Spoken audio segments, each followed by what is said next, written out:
নমস্কার বন্ধুরা, আজকে কিছু কথা বলার জন্য এসেছি। ধরুন, একটা মেয়েকে তার বাবা বিয়ে দিল। বাবাটি বিয়ে দিল সব কিছু, জমি বাড়ি সব কিছু বিক্রি করে, কষ্ট করে গরিব বাবা তার মেয়ের বিয়ে দিচ্ছে বড়লোক ঘরেতে। তারপর বড়লোক ঘরে বিয়ে দিয়েছে। বাবা মনে করছে মেয়েটি সুখে থাকবে, মেয়ে আমার খুব সুখে থাকবে, শান্তিতে থাকবে।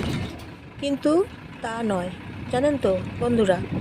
মেয়েটি শ্বশুর ঘর গেল, তখন মেয়েটিকে শাশুড়ি মা আছে, তার স্বামী আছে,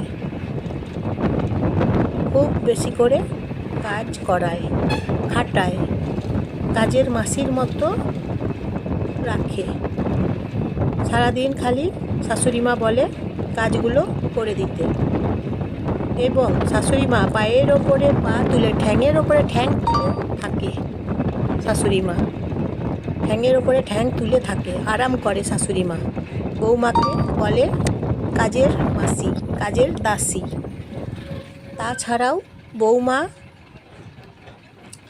কাজ সবসময় অত বেশি কাজ শাশুড়ি মায়ের করে দিতে পারছে না, তখন তার ছেলেকে দিয়ে বৌমাকে গায়ে হাত তোলা করাচ্ছে, মারধর করতে বলছে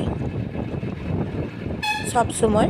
তারপর একবার মারধর করে, চুলের মুঠি ধরে মারধর করে মেয়েটাকে তাড়িয়ে দেয় তার শাশুড়ি মা। বলে তার ছেলেকে, মা ভক্ত ছেলে, মা যা বলে তাই করে। তারপর মেয়েটা কাঁদতে কাঁদতে বাপের কাছে চলে যায়, বাপের ঘরে। মেয়েটির বাবা বলে, তোকে বিয়ে দিয়েছি, তুই কষ্ট করে ওখানে থেকে সংসার কর। তারপর মেয়েটি একদিন